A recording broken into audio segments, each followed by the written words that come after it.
क्या नीतीश कुमार जिस जगह बैठे हुए हैं, और मैं ये कह रहा हूं तो उनको मैं कोई कमतर नहीं कर रहा हूं, बहुत कमाल के नेता है। हेलो, भारतीय जनता पार्टी लगातार नंबर 1 पार्टी बनती रहे, उनके लोग क्या कभी कोई उनकी इच्छा नहीं होगी? पहली बार नंबर 1 पार्टी बनी। नहीं, पिछली बार भी नंबर 1 थी। अब आरजेडी बिहार की नंबर 1 पार्टी पहली बार। आरजेडी 75 थी, ये 74 थे, नीतीश जी 43 थे। जब पिछली बार ये भारतीय जनता पार्टी ने किया, मेरा ये मानना है कि बीजेपी का वर्कर ये उम्मीद कर रहा था। और एक बात और मैं बता दूं, ये जो रणनीति थी वो काम कर गई है। अगर नीतीश जी मुख्यमंत्री का चेहरा होते तो ये मैंडेट आता क्या, मुझे संदेह है। अच्छा, एक बार अभी आपने जिक्र किया तो हाँ, ये बात देखने वाली है। नीतीश जी जब शपथ ले रहे थे तो देखिए बहुत कुछ उससे साफ हो जाता है। दिखा दीजिए। मैं नीतीश कुमार सत्य निष्ठा से प्रतिज्ञान करता हूं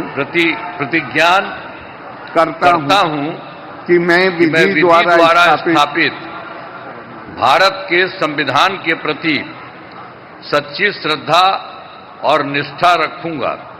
मैं भारत की प्रभुता और अखंडता अक्षुण्ण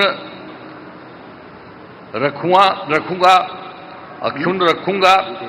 मैं बिहार राज्य के मुख्यमंत्री के रूप में मैं अपने कर्तव्यों का श्रद्धापूर्वक और शुद्ध अंतःकरण से निर्वहन करूंगा तथा मैं भय या पक्षपात, अनुराग या द्वेष के बिना सभी सरकार के लोगों के प्रति संविधान और विधि के अनुसार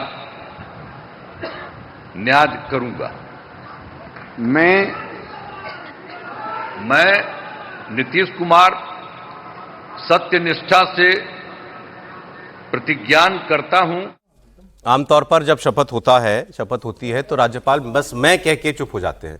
आपने देखा, और वो मुख्यमंत्री की शपथ में वो उनको लाइनें रिपीट करनी पड़ रही थी। नीतीश जी 1-2 बार कहीं उनको शब्द जो है बोलने में जो है दिक्कत हो रही थी। ठीक है, ये मतलब ये बताता है कि जो विजय जी कह रहे थे ये और हर्षवर्धन का, ये सस्टेनेबल नहीं है, ये ज्यादा दिन तक चल पाएगा नहीं। किसी ना किसी को एक बार, मतलब नीतीश जी को फॉर्मली रिटायरमेंट में जल्द जाना ही पड़ेगा। वो कुर्सी किसी और को भरनी पड़ेगी। ईश्वर करें कि नीतीश जी को पुत्र मोह हो जाए। अब आप गजबी बातें कर रहे हैं। आज तक मैं कहता था कि नहीं ये नहीं होना चाहिए। मैं आज कह रहा हूं कि ईश्वर करे नीतीश जी को पुत्र मोह हो जाए। उससे क्या होगा? अरे भाई, तो पुत्र आएगा तो कम से कम कुर्सी छोड़ेंगे ना। आप समझिए, बीजेपी के लिए नहीं छोड़ेंगे। नीतीश जी बहुत बड़े नेता हैं। वो जितने दिन मुख्यमंत्री की कुर्सी पर रहेंगे उनके व्यक्तित्व का क्षरण होगा। मेरी ये बात अभी नहीं ठीक लगी, क्योंकि इतना बड़ा पुत्र आएगा तो फिर पुत्र ही रहेगा ना। तो फिर पुत्र रहे ना, क्या दिक्कत है? मतलब बीजेपी वाला ना बना भी तो आप कह रहे थे बीजेपी का वर्कर चाहता है हमारा मुख्यमंत्री बने। बीजेपी का बनेगा, निशांत जी आ जाए। वैसे निशांत जी की बनाने की बात नहीं की, फिर एंट्री की बात कर रहे हैं। उनको पुत्र मोह हो जाए तो कम से कम वो छोड़े ना, किसी पुत्र के लिए भी जगह देंगे ना। अच्छा, वो बेचारे आज भी बधाई दे रहे थे, आज भी घूम रहा हो, बुराई क्या है? लेकिन देखिए, आज का दिन जो है नीतीश जी के बारे में, ये मतलब उनकी जर्नी को भी बात करने की, हाँ, अच्छी बात करने का दिन है। उनके वो 10 उनकी शपथ की तस्वीरें हैं हमारे पास, वो आप देखिए समीर जी। ये 2000, मैं भी अच्छी बात कर रहा हूँ, 2005 से लेकर के जो आज जो 10वीं शपथ हुई है उनकी, ये जर्नी है इस आदमी की। और मतलब आप, ठीक है, कोई कहने वाला कहता है कि इनके बारे में कि भाई ये भी स्वभाव से जो है थोड़ा इनका जो वो तानाशाही रवैया है, कि मतलब मैं और जैसे मैं चाहूं बस वैसे ही, किसी और का उसमें कुछ उनको पसंद आता नहीं है। लेकिन ईमानदारी, परिवारवाद जैसी बीमारी से बिल्कुल दूर होना, लॉ एंड ऑर्डर पर उनकी एडमिनिस्ट्रेशन पर उनकी ग्रिप होना, बिहार जैसे राज्य को यहाँ लाना भी, कल ही हम लोग बात कर रहे थे, डेटा दे रहे थे, करप्शन का एक दाग नहीं उनके ऊपर। बिहार पिछले 20 वर्षों में बिहार की औसत जो ग्रोथ रेट है वो है 10.3%। इसमें केवल बल्कि शायद 11% है। एक राज्य केवल उनसे आगे है, वो है गुजरात।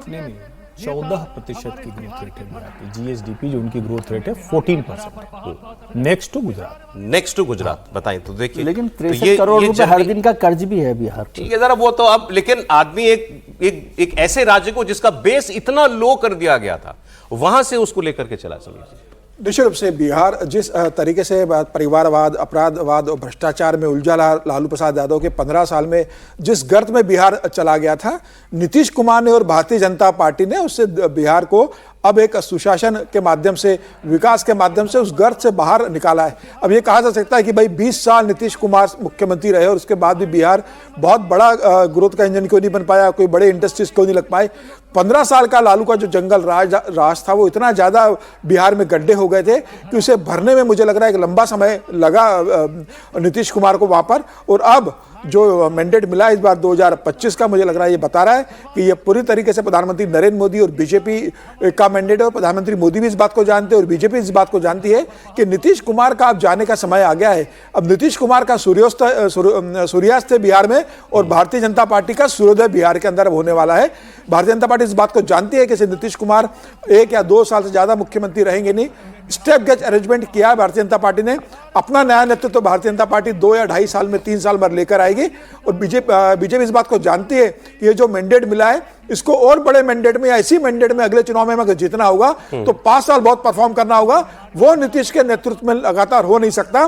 तो मुझे लग रहा है कि 2 साल बाद कोई रास्ता निकाला जाएगा कि कैसे नीतीश को एक सम्मानजनक विदाई दी जाए, कैसे भारतीय जनता पार्टी वहां अपना मुख्यमंत्री बनाए, क्या समीकरण बैठेगी जिसमें जेडीयू और बीजेपी के मुख्यमंत्री में सरकार आगे बढ़े, क्या आने वाले समय में जेडीयू का कोई बड़ा हिस्सा बीजेपी में मर्ज हो सकता है, ये भी एक प्रश्न उठ सकता है। तो मुझे लग रहा है कि आने वाला समय भारतीय लेकिन अभी साल 2 साल तक यही चलेगा, साल 1.5 साल अभी ये रहेंगे, उसके बाद भारतीय जनता पार्टी अपना प्रोफेसर संगीत रागी जी भी स्टूडियो में आ गए। सर बहुत स्वागत आपका। आपके राज्य को 10वीं बार नीतीश जी मुख्यमंत्री के तौर पर मिला। 2 तस्वीरें दिखा दूं, 1 मिनट में आ रहा हूं। वो भी एक तो आपकी स्क्रीन पर इस वक्त चल रही है, ये देखिए, मतलब देश का प्रधानमंत्री देश की जनता को जिस तरीके से नमस्कार कर रहा है, बिहार की जनता को, मतलब कमर दोहरी कर दी उन्होंने अपनी। इतना मतलब वो बता रहे हैं कि भाई ये जीत आपने जो दी है मुझे, हाँ हमें, ये कितना बड़ा आशीर्वाद आपने दिया है, वो इस बात का धन्यवाद दे रहे हैं।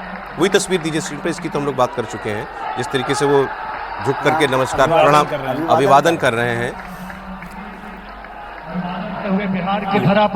ये तस्वीर ये देखिए, और फिर इसके बाद जो उन्होंने गमछा लहराया, अब ये भी एक बिहार का ट्रेडमार्क स्टाइल उनका हो गया है। तमिलनाडु गए थे तो वहाँ कोई गमछा घुमाया तो मोदी जी बोले मुझे अच्छा लग रहा है कि बिहार का गमछा यहाँ दिखा दीजिए, गमछा घुमाने वाली तस्वीर भी दिखा दीजिए। गमछा ये देखिए, ये फिर उन्होंने गमछा लहराया। ये दूसरी तीसरी बार हो रहा है इस तरीके से उन्होंने गमछा लहराया है। एक बार पुल पर थे, पुल के उद्घाटन पर तब था, एक बार प्रचार में, फिर एक बार आज यहाँ।